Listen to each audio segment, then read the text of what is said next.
أشهد أن لا إله إلا الله وحده لا شريك له وأشهد أن محمدا عبده ورسوله أما بعد فأعوذ بالله من الشيطان الرجيم بسم الله الرحمن الرحيم الحمد لله رب العالمين الرحمن الرحيم مالك يوم الدين إياك نعبد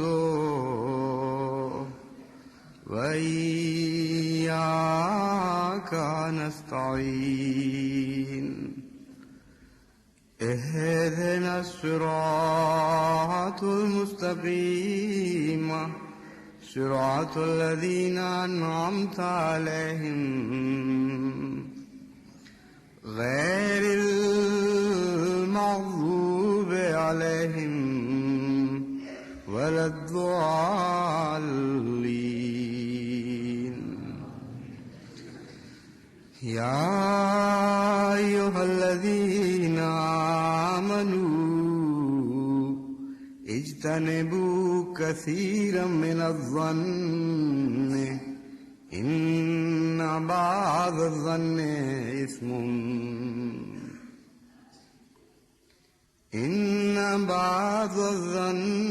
إثم ولا تجسسوا ولا يغتب بعضكم بعضا واتقوا الله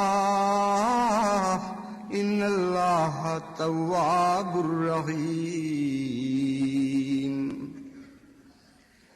ولا تقف ما ليس لك به علم إن السمع والبصر والفؤاد كل أولئك كان عنه مسؤولا۔ خطبے سے پہلے میں یہ بتانا چاہتا ہوں کہ ابھی ایک صاحب پھلانگتے ہوئے صفوں کو آگے تک پہنچے، جو ممنوع ہے۔ حضرت صلی اللہ علیہ وآلہ وسلم نے اس کو ناپسند فرمایا ہے، سوائے اس کے کہ آگے جگہ خالی ہو اور بیچ میں سے بھی جگہیں خالی ہوں اور ان خالی جگہوں سے انسان گزر کے اگلی صف کو پورا کرے۔ جو پیچھے آنے والے ہیں ان کا یہ حق نہیں ہے کہ وہ آگے آنے والوں کو تکلیف دیں اور ان کے کندھوں پر سے گزرتے ہوئے اور کہیں ٹھوکریں مارتے ہوئے آگے آئیں۔ لیکن دوسرا پہلو جو ہے وہ اور بھی زیادہ قابل ذکر ہے کہ منتظمین نے کوئی ایسا انتظام نہیں کیا ہوا کہ اگر کوئی ایسی حرکت کرے تو بیچ میں بیٹھے ہوئے خدام جن کو معلوم ہو کہ ہمارا یہ کام ہے یا انصار بغیر آواز کے بغیر بولے ان کو روک دیں۔ اور یہ بہت اہم بات ہے، ایک منظم جماعت کے لیے ہمیشہ مستعد رہنا چاہیے اور اس قسم کی چھوٹی چھوٹی خامیوں کی طرف توجہ رکھنی چاہیے۔ گزشتہ خطبے میں نے اللہ تعالیٰ کی صفات عفو اور ستار سے متعلق بیان کرتے ہوئے یہ بتایا تھا کہ صفات باری تعالیٰ کا نظام ایک بہت ہی گہرا اور مربوط نظام ہے، اور ہر صفت ایک دوسری صفت سے ملتی ہے اور رفتہ رفتہ ایک صفت دوسری صفت میں تبدیل ہوتی چلی جاتی ہے، اور صفت کے ہر کنارے پر ایک اور صفت باری کا تعلق موجود رہتا ہے۔ اس کے برعکس ان صفات کے فقدان سے بعض بدیاں پیدا ہوتی ہیں، اور جس طرح صفات حسنہ کا آپس میں تعلق ہے، اسی طرح ان صفات سیئہ کا بھی آپس میں تعلق ہے۔ صفات باری تعالیٰ اگر کسی جگہ کو چھوڑ دیں تو وہاں ایک خلا پیدا ہوتا ہے، اور وہ خلا بدیوں سے بھرا جاتا ہے، جس طرح روشنی کے فقدان سے تاریکی وہاں پیدا ہو جاتی ہے۔ تو اس لیے اس بات کو پیش نظر رکھتے ہوئے الہی جماعتوں کا فرض ہے کہ وہ صفات باری تعالیٰ کی طرف بہت گہری توجہ دیں۔ وہی صفات جب انسان کے سانچوں میں ڈھلتی ہیں تو اخلاق حسنہ بن جاتی ہیں، اور جب وہ انسان ان سے محروم رہنا شروع ہو جاتا ہے تو اخلاق سیئہ ہو جاتے ہیں۔ اس موقع پر میں نے عفو اور ستاری کے برعکس جو صفات سیئہ ہیں ان کو آج کے خطبے کے لیے موضوع بنایا ہے۔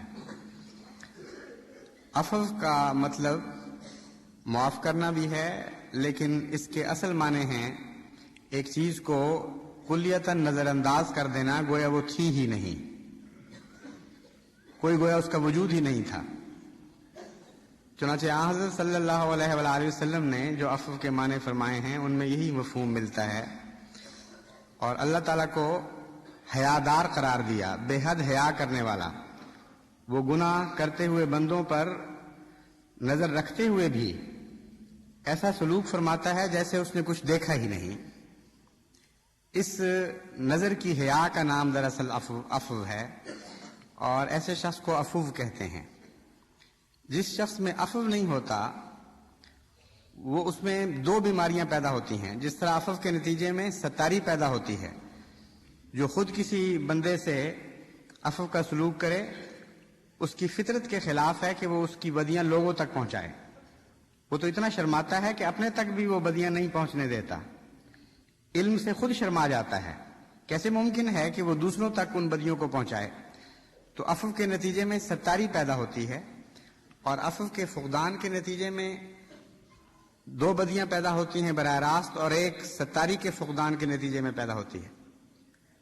عفو اگر نہ ہو تو سب سے پہلے ظن اس کی جگہ لے لیتا ہے، یعنی جو برائیاں نظر نہیں آ رہی ان میں بھی انسان ظن شروع کر دیتا ہے کہ یہ بھی ہو، کیونکہ برائی دیکھنے کا شوق ہوتا ہے، چسکا ہوتا ہے، لطف آتا ہے کسی کی بدیاں دیکھنے کا۔ تو جب وہ بدیاں نظر نہیں آتی تو عادت جو گندی پڑ چکی ہے، یہ چسکا تو پورا کرنا ہے، پھر وہ ظن کے ذریعے پورا کیا جاتا ہے کہ ہاں یہ نظر تو نہیں آئی لیکن ہوگی ضرور، اس کے پیچھے ضرور کوئی خرابی موجود ہے جو مجھے نظر نہیں آئی۔ اور ظن پھر جنم دیتا ہے تجسس کو۔ آگے بڑھ کر انسان کہتا ہے اچھا نظر نہیں آئی، ہوگی تو ضرور، تو کیوں نہ میں تلاش کروں، کھوج نکالوں۔ اور ایسے لوگ دوسرے ان کی بدیاں تلاش کرنے میں اپنی عمر عزیز ضائع کر دیتے ہیں۔ اور دوسرے پہلو پر چونکہ ستاری نہیں رہتی، عفو نہ ہو تو ستاری ہو ہی نہیں سکتی، ستاری نہ ہونے کے نتیجے میں پھر یہ بدیوں کو دوسری جگہ پہنچاتے ہیں، اور اس کے نتیجے میں بھی پھر دو بدیاں آگے پیدا ہوتی ہیں، ایک غیبت کی اور ایک چغل خوری کی۔ غیبت کہتے ہیں ایسی بات کو جو کسی کے غیب میں کی جائے، یعنی غائبانہ طور پر کسی کے متعلق کہی جائے، اور وہ بات ایسی ہو کہ اس سے دوسرے کو دکھ پہنچے، اگر وہ سن لے تو اس کو تکلیف پہنچے۔ حضرت صلی اللہ علیہ وآلہ وسلم نے جو غیبت کی تعریف فرمائی اس سے ثابت ہوتا ہے کہ غیبت اس بات کو نہیں کہا جاتا کہ کسی کے متعلق جھوٹی بات کہیں، غیبت اس بات کو کہا جاتا ہے کہ سچی بات کہیں لیکن وہ بات ایسی ہو کہ جس کے نتیجے میں اسے دکھ پہنچتا ہو۔ اگر غائبانہ کی جائے تو اس کا نام غیبت ہے، اور اگر موجودگی میں کی جائے تو اس کا نام دل آزاری ہے۔ حضرت مسیح موعود علیہ الصلوۃ والسلام اس بارے میں لکھتے ہیں کہ بعض لوگوں کا خیال ہے کہ غیبت کرنا تو برا ہے، یعنی غائبانہ بات نہیں کرنی چاہیے۔ جب ان سے پوچھا جائے تو وہ کہہ دیتے ہیں میں تو اس کے منہ پر بھی کر سکتا ہوں۔ تو فرمایا ایک اور بدی کرو گے، پہلے تو غیبت کر رہے تھے اب دل آزاری بھی کرو گے۔ تو غیبت کا یہ مفہوم بہرحال نہیں ہے کہ غائبانہ تو نہ کی جائے لیکن سامنے کی جائے. جب دکھ سے بچانا مقصود ہے سوسائٹی کو تو لازماً غائب کی بات ہو یا حاضر کی بات ہو دونوں ناجائز ہیں. اور اتنی تفصیلی تعلیم دی ہے حضرت اقدس محمد مصطفیٰ صلی اللہ علیہ وآلہ وسلم نے کہ بدیوں کا رب جہاں جہاں پہنچتا ہے وہاں وہاں آن حضور صلی اللہ علیہ وآلہ وسلم کی نظر پہنچی. یا یوں کہنا چاہیے کہ اللہ تعالیٰ نے آن حضور صلی اللہ علیہ وآلہ وسلم کی توجہ اس طرف مبذول فرمائی اور آپ نے اس کے متعلق نصیحت فرمائی.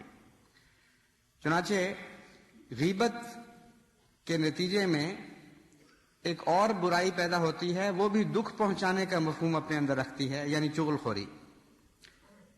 تو آن حضرت صلی اللہ علیہ وآلہ وسلم نے فرمایا کہ غیبت تو منع ہے ہی، لیکن اگر کوئی کسی کو غیبت کرتے ہوئے سنے اور وہ اس بات کو اس شخص تک پہنچا دے جس کے متعلق کہی گئی تھی، تو اس چغل خور کی مثال ایسی ہی ہے جیسے کوئی کسی کی طرف تیر پھینکے اور تیر نشانے پر نہ لگے اور وہ اس کے قدموں میں جا گرے، اور کوئی شخص اس کے قدموں سے تیر اٹھا کر اس کے سینے میں گھونپ دے کہ میں نے اس کا مقصد پورا کر دیا.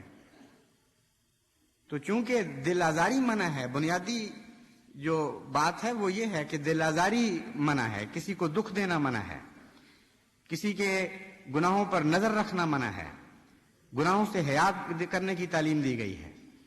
اس لیے وہ تعلیم سب جگہ جاری و ساری نظر آتی ہے، ہر جگہ وہ اثر پذیر نظر آتی ہے، اور جہاں جہاں اس کا فقدان ہوتا ہے اس کے نتیجے میں بدیاں پھوٹتی ہیں، اور بدیوں میں بھی اسی طرح شاخیں در شاخیں برائیاں آگے پھوٹتی چلی جاتی ہیں. یہ اتنی اہم چیز ہے کہ اکثر دنیا کے فساد، خصوصاً خاندانی فساد، اسی کے نتیجے میں پیدا ہو رہے ہیں.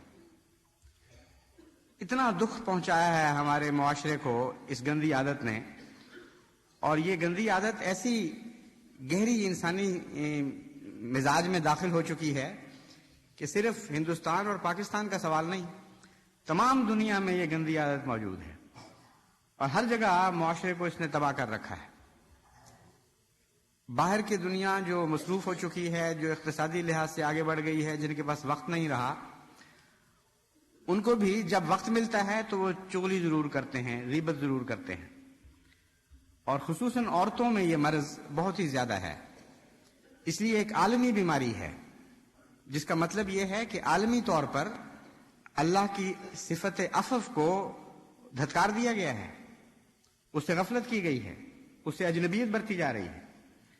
اور جب صفت عفو سے بد نفرت کی جائے گی، اس کو دھتکارا جائے گا، تو جیسا کہ میں نے پچھلے خطبے میں بیان کیا تھا، اللہ تعالیٰ کا عفو اسی حد تک بندوں سے کم ہو جائے گا، کیونکہ جو لوگ عفو نہیں کرتے وہ عفو کے سلوک کے حقدار نہیں رہتے. جو لوگ ستاری نہیں کرتے وہ خدا تعالیٰ کی صفت ستاری کے حقدار نہیں رہتے، اس کی رحمت اور اس کی تجلی کے حقدار نہیں رہتے. تو ساری دنیا میں دو طرح سے ان سے گندی صفات نے مصیبت ڈالی ہوئی ہے، آفت ڈھائی ہوئی ہے دنیا کے ساتھ. ایک براہ راست یہ بیماریاں معاشرے کو قسم قسم کے دکھوں میں مبتلا کر رہی ہیں، اور ایک اللہ تعالیٰ کی رحمت سے یہ معاشرہ خالی ہو جاتا ہے، اس کے عفو اور اس کی ستاری سے یہ معاشرہ خالی ہو جاتا ہے. اور انسان کی غلطیوں کے نتیجے میں جو خدا رحمت کا سلوک فرماتا ہے اور اس کی تقدیر خاص اس کو بچاتی ہے مصائب سے، وہ تقدیر خاص عمل کرنا چھوڑ دیتی ہے. اس لیے بہت ہی اہمیت دینی چاہیے جماعت کو ان باتوں کی طرف. آن حضرت صلی اللہ علیہ وآلہ وسلم نے جو غیبت کے متعلق تعلیم دی اور اس سے ملتی جلتی برائیوں کے متعلق چند احادیث کا میں نے انتخاب کیا ہے تاکہ حضور اکرم صلی اللہ علیہ وآلہ وسلم کے مبارک الفاظ میں ہی جماعت کو نصیحت کروں. ایک مرتبہ حضور اکرم صلی اللہ علیہ وآلہ وسلم نے صحابہ سے پوچھا کہ جانتے ہو غیبت کیا ہوتی ہے؟ صحابہ نے عرض کیا کہ اللہ اور اس کے رسول ہی بہتر جانتے ہیں. فرمایا تو اپنے بھائی کا اس انداز سے ذکر کرے جسے وہ پسند نہیں کرتا. عرض کیا گیا کہ حضور کا کیا خیال ہے کہ اگر وہ بات جو میں نے کہی ہے میرے بھائی میں پائی جاتی ہو؟ تو آپ نے فرمایا کہ اگر وہ بات جو تو نے کہی ہے تیرے بھائی میں موجود ہے تو تو نے اس کی غیبت کی ہے، اگر موجود نہیں تو نے تو اس پر بہتان باندھا ہے۔ اس لیے بہتان اور غیبت کا فرق ملحوظ رکھیں ہمیشہ۔ غیبت جھوٹی بات کو نہیں کہتے، غیبت سچی بات کو کہتے ہیں، لیکن وہ سچی بات جو دکھ دینے والی ہو۔ اس ضمن میں بسا اوقات آپس کی بحث کے دوران آپ یہ فکرہ بھی سنیں گے دو لڑنے والوں کے درمیان کہ میں جھوٹ بولوں، جو میں نے سچی بات ہے وہ منہ پہ کہہ دی ہے، میری عادت ہے میں بڑا صاف گو ہوں اور سچی بات منہ پہ مارتا ہوں۔ ایسے صاف گو پر خدا تعالیٰ کے رسول نے لعنت ڈالی ہوئی ہے اور فرمایا ہے کہ خدا تعالیٰ کا عذاب اس کو پکڑ لے گا، اور بڑی سخت تحذیر فرمائی ہے، بڑی سخت اس کے متعلق انذار کی پیشگوئی کی ہے، اور نقشہ کھینچا ہے کہ ایسے صاف گو لوگوں سے قیامت کے دن کیا سلوک ہوگا۔ تو سچ کا یہ مطلب، یہ تصور بالکل جھوٹا اور باطل اور جاہلانہ تصور ہے کہ جو بات دکھ پہنچانے والی ہو کسی کے منہ پہ ماری جائے۔ ایسے صاف گو لوگ خدا کو بالکل پسند نہیں ہیں، اس لیے جماعت احمدیہ میں ایسے صاف لوگ نہیں چاہیے ہمیں، ایسے صاف گو لوگ۔ ہمیں تو ویسے صاف گو لوگ چاہیے جیسے حضرت اقدس محمد مصطفیٰ صلی اللہ علیہ وآلہ وسلم تھے، ان سے زیادہ صاف گو کون ہو سکتا ہے؟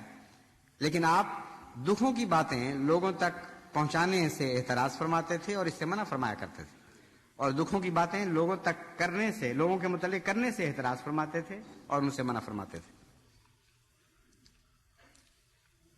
تو آپ نے فرمایا کہ تو نے اس کی غیبت کی ہے، اور اگر موجود نہیں تو نے اس پر بہتان باندھا ہے۔ یہ مسلم کی حدیث ہے۔ الترغیب و ترہیب میں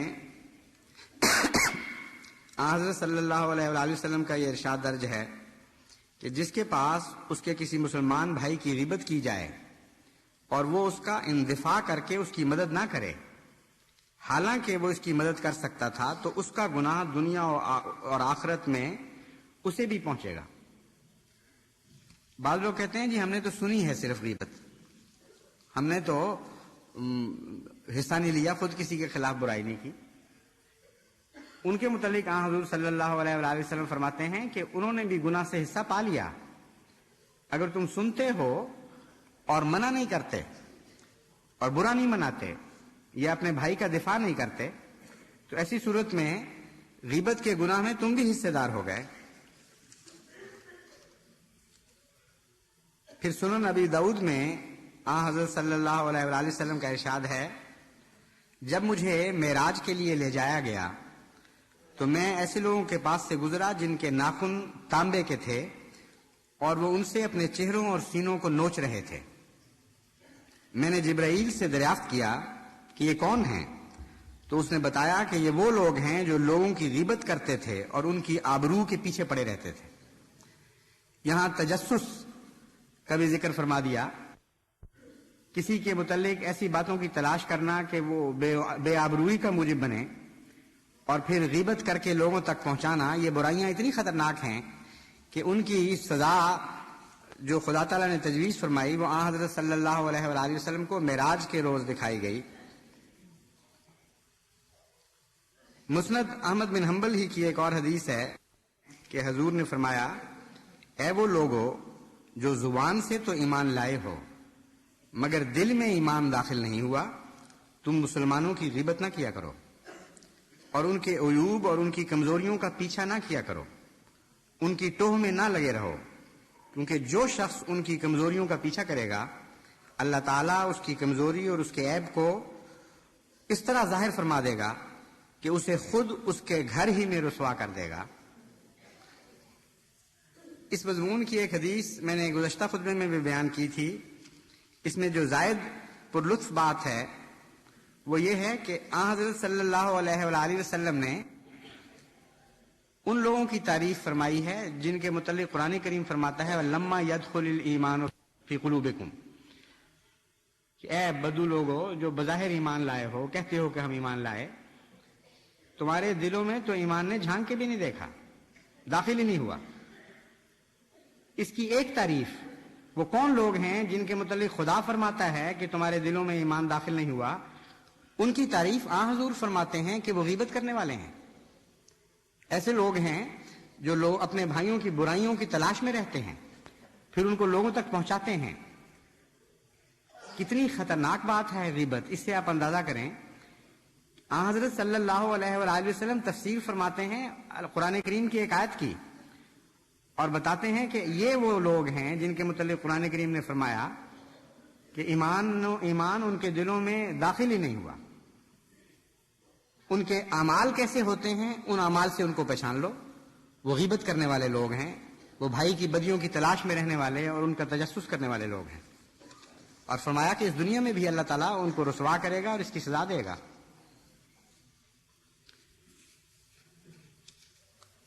پھر حضور صلی اللہ علیہ وآلہ وسلم نے ایک موقع پر فرمایا، یہ صحیح مسلم کی حدیث ہے، کہ ایک دوسرے سے حسد نہ کرو، ایک دوسرے کی ضد میں قیمتیں نہ بڑھاؤ، ایک دوسرے سے بغض نہ رکھو، ایک دوسرے کی پیٹھ پیچھے برائی نہ بیان کرو، کسی کے سودے پر سودا نہ کرو، ایک دوسرے کے بھائی رہ کر اللہ کے بندے بنو۔ مسلمان کا بھائی ہے، نہ تو وہ اس پر ظلم کرتا ہے، نہ اسے بے یار و مددگار چھوڑتا ہے، نہ اس کی توہین کرتا ہے۔ تقویٰ کا مقام دل ہے۔ آپ نے سینے کی طرف اشارہ کرتے ہوئے 3 بار فرمایا، انسان کی شر اور اس کی بدبختی کے لیے یہی کافی ہے کہ وہ اپنے بھائی کو حقارت سے دیکھے۔ ہر مسلمان پر حرام ہے کہ وہ کسی مسلمان کا خون بہائے یا اس کا مال ضائع کرے یا اس کی آبرو ریزی کرے۔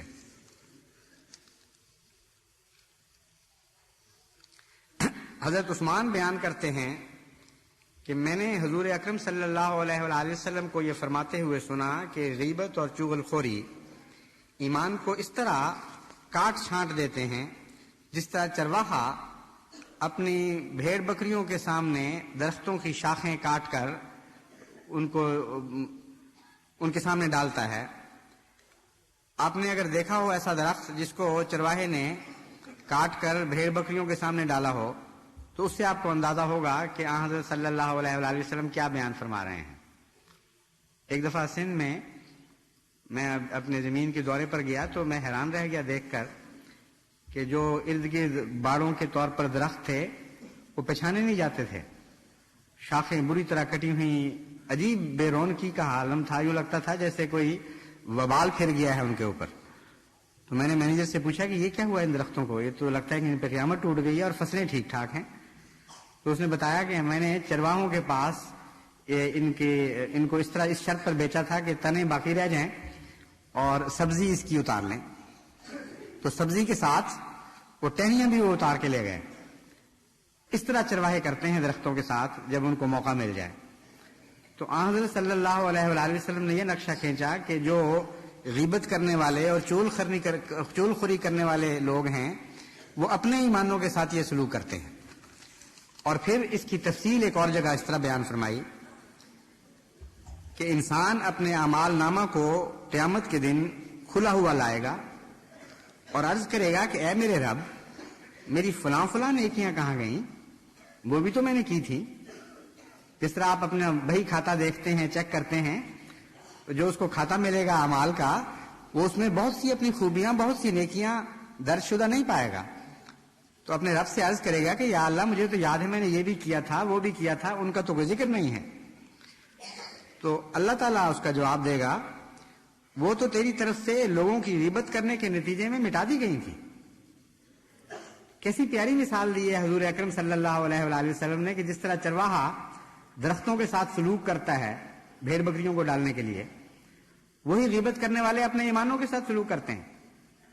ان میں سبزی اور رونق نہیں رہتی، اگتی تو ہیں شاخیں لیکن وہ کاٹ کر پھینک دی جاتی ہیں۔ اسی طرح اپنے ہاتھ سے یہ لوگ اپنی نیکیوں کو تباہ کر لیتے ہیں۔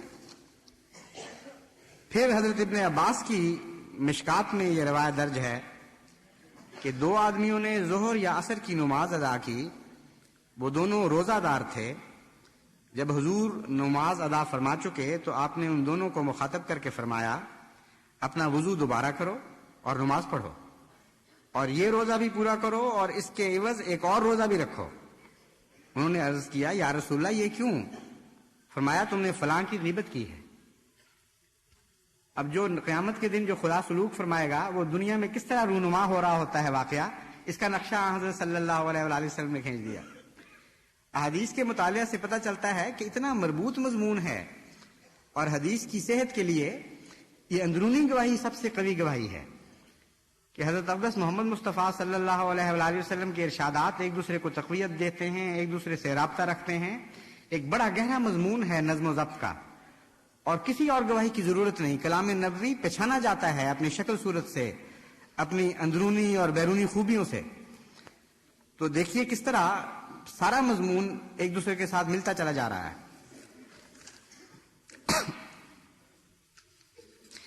ایک موقع پر تو حضرت صلی اللہ علیہ وآلہ وسلم نے یہاں تک فرمایا کہ غیبت ذرا سے بھی بری حرکت ہے۔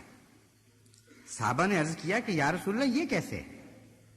یہ تو بات ہماری سمجھ میں نہیں آ رہی۔ تو آپ نے فرمایا آدمی زنا کرتا ہے تو پھر توبہ کر لیتا ہے، اور اللہ تعالیٰ اس کی توبہ کو قبول فرما لیتا ہے اور اسے بخش بھی دیتا ہے، لیکن غیبت کرنے والے کو نہیں بخشتا جب تک کہ وہ نہ بخشے جس کی غیبت کی گئی۔ یہ پہلو ہے جس پہلو سے غیبت زنا سے بھی بری بن جاتی ہے۔ انسان کا واسطہ صرف رب سے رہے تو اس کو کوئی خوف نہیں ہے۔ اتنا خوف ایک معنوں میں تو صرف اللہ ہی کا ہے، لیکن وہ رحم کرنے والا، اتنا بخشنے والا ہے کہ انسان اپنے رب سے رحم اور بخشش کی بہت زیادہ امید رکھ سکتا ہے بنسبت ایک انسان کے۔ بعض دفعہ بڑے ظالم لوگ ہوتے ہیں، ان کے ہاتھ میں اگر بخشش کا معاملہ چلا جائے تو وہ تو خون چوس جائیں اور کبھی بخشنے کے اوپر آمادہ نہ ہو۔ اس لیے ان معنوں میں وہ گناہ جن کے بخشنے کا معاملہ انسانوں کے ہاتھ میں چلا جائے وہ بہت برے گناہ ہیں، ان گناہوں کے مقابل پر جن گناہوں کے بخشنے کا معاملہ اللہ کے ہاتھ میں رہتا ہے۔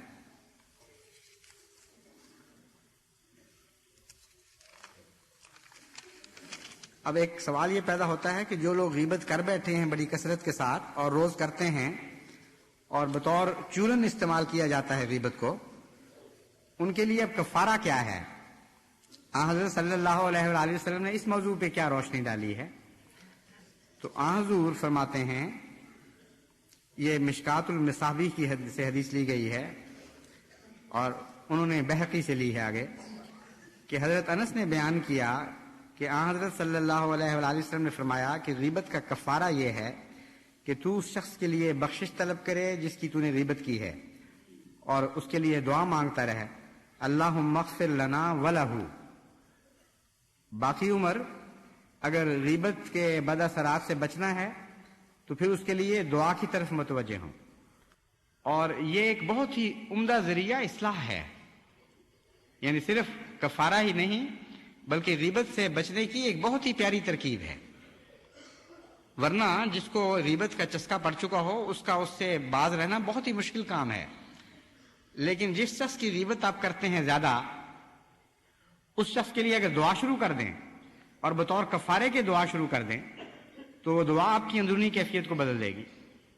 یہ ممکن ہی نہیں رہے گا آپ کے لیے فطرتاً کہ ایک طرف آپ اس کے لیے دعا کر رہے ہوں اپنی بخشش کی خاطر اور دوسری طرف اس کی غیبت بھی کر رہے ہوں۔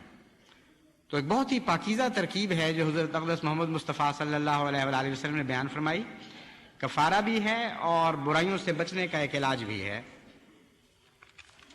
آخر پر میں حضرت مسیح موعود علیہ الصلوۃ والسلام کے دو اقتباسات آپ کے سامنے پیش کرتا ہوں۔ حضور فرماتے ہیں، غیبت کرنے والے کی نسبت قرآن کریم میں ہے کہ وہ اپنے مردہ بھائی کا گوشت کھاتا ہے۔ عورتوں میں یہ بیماری بہت ہے، آدھی رات تک بیٹھی غیبت کرتی ہیں اور پھر صبح اٹھ کر وہی کام شروع کر دیتی ہیں، لیکن اس سے بچنا چاہیے۔ وہ جو آیت میں نے شروع میں تلاوت کی تھی، حضرت مسیح موعود علیہ الصلوۃ والسلام نے اس کا خود ترجمہ فرمایا ہے، میں وہ ترجمہ بھی پڑھ کے سنا دوں۔ میں نے وہ جو آیت تلاوت کی تھی وہ یہ تھی، یا ایھا الذین آمنوا اجتنبوا کثیرا من الظن۔ آیت کا ترجمہ حضرت مسیح موعود علیہ الصلوۃ والسلام کے الفاظ میں یہ ہے، بدگمانی کی باتیں مت کرو اور ناعیبوں کو کریت کریت کر پوچھو، ایک دوسرے کا گلہ مت کرو، کسی کی نسبت وہ بہتان یا الزام مت لگاؤ جس کا تمہارے پاس کوئی ثبوت نہیں، اور یاد رکھو کہ ہر ایک عضو سے مواخذہ ہوگا اور کان، آنکھ، دل ہر ایک سے پوچھا جائے گا۔ حضرت مسیح موعود علیہ الصلوۃ والسلام فرماتے ہیں دل تو اللہ تعالیٰ کی صندوقچی ہوتا ہے اور اس کی کنجی اس کے پاس ہوتی ہے، کسی کو کیا خبر کہ اس کے اندر کیا ہے، تو خواہ اپنے آپ کو گناہ میں ڈالنا کیا فائدہ۔ حدیث شریف میں آیا ہے کہ ایک شخص بڑا گناہ گار ہوگا، خدا تعالیٰ اس کو کہے گا کہ میرے قریب ہو جا، یہاں تک کہ اس کے اور لوگوں کے درمیان اپنے ہاتھ سے پردہ کر دے گا اور اس سے پوچھے گا کہ تو نے فلاں گناہ کیا، لیکن چھوٹے چھوٹے گناہ گنائے گا۔ وہ کہے گا ہاں یہ گناہ مجھ سے ہوئے ہیں یا میرے اللہ یہ گناہ بھی مجھ سے ہوئے ہیں، تو خدا تعالیٰ فرمائے گا کہ اچھا آج کے دن میں نے تیرے سب گناہ معاف کیے اور ہر ایک گناہ کے بدلے 10 نیکیوں کا ثواب دیا۔ تب وہ بندہ سوچے گا کہ جب ان چھوٹے چھوٹے گناہوں کا 10 نیکیوں کا ثواب ملا ہے تو بڑے بڑے گناہوں کا تو بہت ہی ثواب ملے گا۔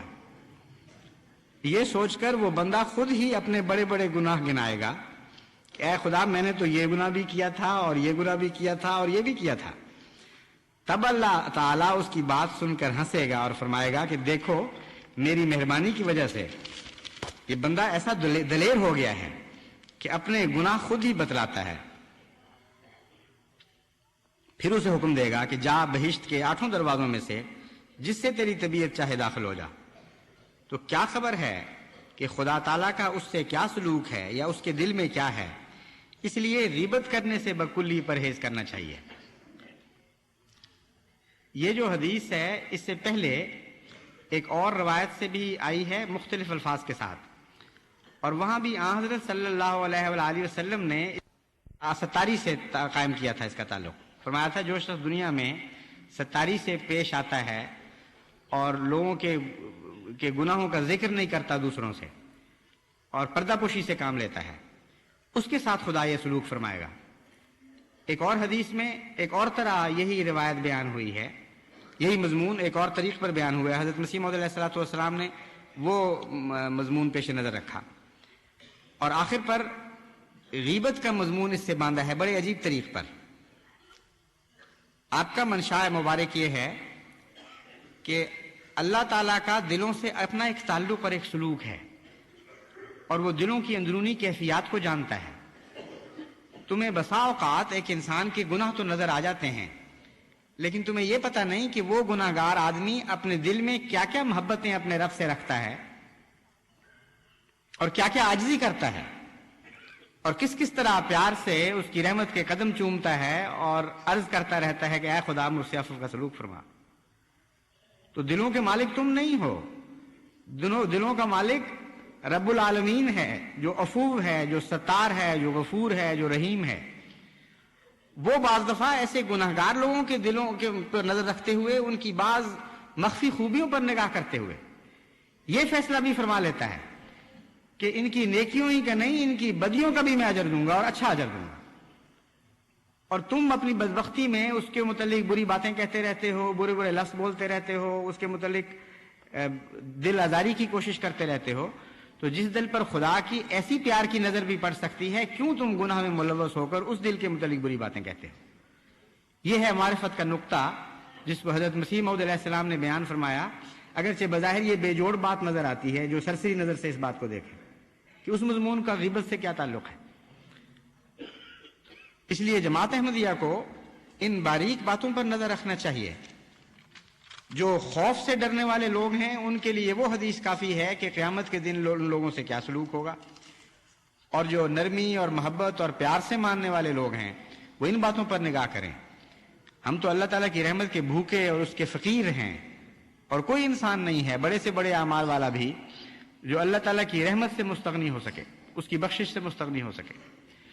اس لیے ان باتوں پر نظر کر کے ہی ان بدیوں سے باز رہنے کی کوشش کریں، ان کو چھوٹا نہ سمجھیں۔ عہد بیت میں بھی یہ بات داخل ہے کہ میں غیبت نہیں کروں گا، میں بدظنی نہیں کروں گا، لیکن کچھ ایسا چسکا ہے، ایسی مصیبت ہے یہ بیماری کہ گھر گھر میں سینے سینے میں داخل ہوئی ہے، اور اتنی عادت ہے خصوصاً عورتوں میں کہ وہ برداشت نہیں ہوتا ان سے کہ کسی کی بھی برائی دیکھیں یا سنیں اور وہ آگے نہ پہنچائیں. دیکھ کر پہنچانا بھی بہت بری بات ہے، لیکن سن کر پہنچانا تو افک بھی بن جاتا ہے اور غیبت بھی بن جاتی ہے. اور پھر چسکے پورے کرنے کے لیے وہ پھر زن بھی کرتی ہیں اور من گھڑت باتیں بنا کر بہتان میں بھی داخل ہو جاتی ہیں. اور یہ بیماری مردوں میں بھی آتی ہے اور اس کے نتیجے میں ہمارے معاشرے کا بہت برا حال ہے. اور جیسا کہ میں نے بیان کیا ہے، قرآن کریم سے ثابت ہے کہ یہ بیماریاں قومی شکلیں بھی اختیار کریں گی، اور جب یہ قومی شکلیں اختیار کر جائیں گی اور قوموں کے تعلقات میں داخل ہو جائیں گی تو پھر انسان کی ہلاکت کا سامان کیا جائے گا. اور تمام دنیا میں نہایت ہی ہولناک آلات کے ساتھ جنگ لڑی جائے گی جو خوفناک آگ کی شکل میں دنیا پر لپکے گی اور دنیا کو تباہ و برباد کر دے گی. اور اس بد انجام کا تعلق اللہ تعالیٰ نے غیبت اور چغل خوری اور دل آزاری کے ساتھ رکھ دیا ہے. تو اس لیے کوئی معمولی بات نہ اس کو سمجھیں کہ کیا فرق پڑتا ہے، ذرا تھوڑا سا لطف اٹھا لیا چند باتیں کسی کے متعلق کہہ کر. یہ انفرادی بیماریاں قومی بن جاتی ہیں، معاشرتی بن جاتی ہیں، پھر آگے پھیل کر بین الاقوامی تعلقات میں داخل ہو جاتی ہیں جیسا کہ اب ہو چکی ہیں. اور اس کے نتیجے میں اللہ تعالیٰ فرماتا ہے کہ پھر وہ ایٹم بم ایجاد ہوگا جس کے متعلق ایک پوری صورت موجود ہے قرآن کریم میں، مختصر لیکن بڑی تفصیل سے اس کا ذکر کرنے والی. تو اس لیے آپ کو بہت ہی مضبوط ارادے کے ساتھ اور قوی فیصلے کے ساتھ ان بدیوں کے خلاف جہاد کرنا چاہیے.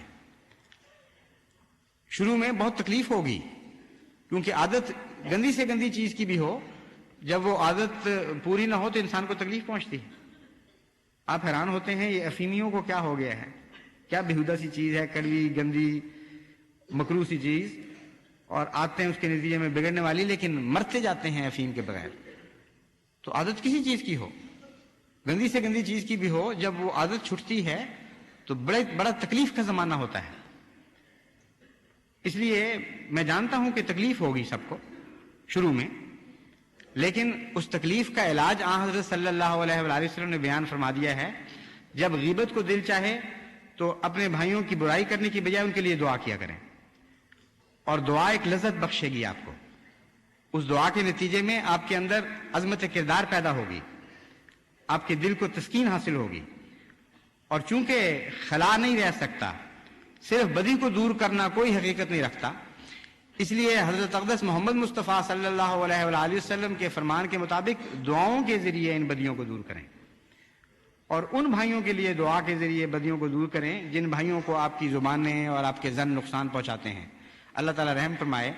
میں نے تو یہاں تک دیکھا ہے کہ جس شخص کے ہاتھ پر یہ بیعت کی جاتی ہے کہ میں بدزنی نہیں کروں گا، میں غیبت نہیں کروں گا، بہت سے بدقسمت اس شخص کو بھی بدزنی اور غیبت سے الگ نہیں رکھتے.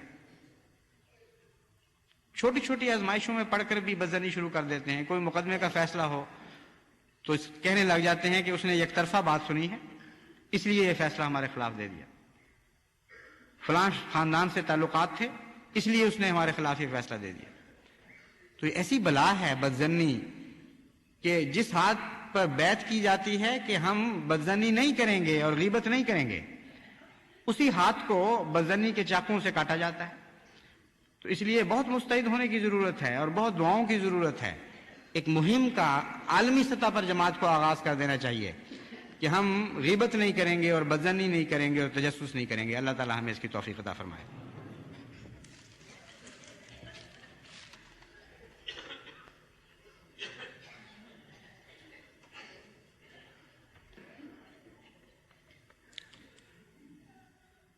الحمدللہ نحمدہ ونستعینہ ونستغفرہ ونؤمن بہ ونتوکل علیہ ونعوذ باللہ من شرور انفسنا ومن سیئات اعمالنا.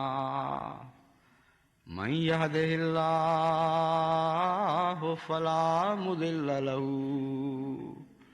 ومن يضلله فلا هادي له ونشهد أن لا إله إلا الله وحده لا شريك له ونشهد أن محمدا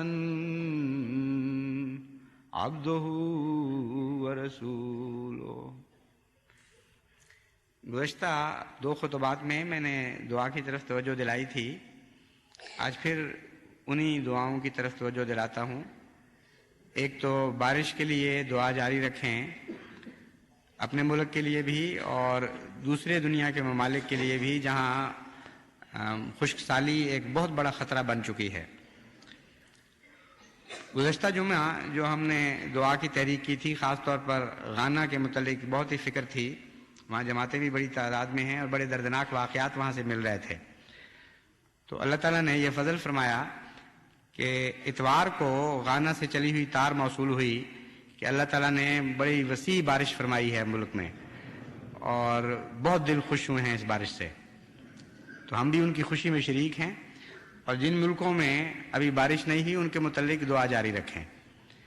اسی طرح عربوں کے متعلق بھی خاص طور پر دعا جاری رکھیں کہ بہت ہی پیار اور محبت ہونی چاہیے عرب قوم کے لیے، کیونکہ حضرت صلی اللہ علیہ وآلہ وسلم اس قوم سے تشریف لائے. اگر سچا عشق ہو حضور اکرم صلی اللہ علیہ وآلہ وسلم سے تو آپ کی قوم سے تو محبت ایک طبیعی بات ہے،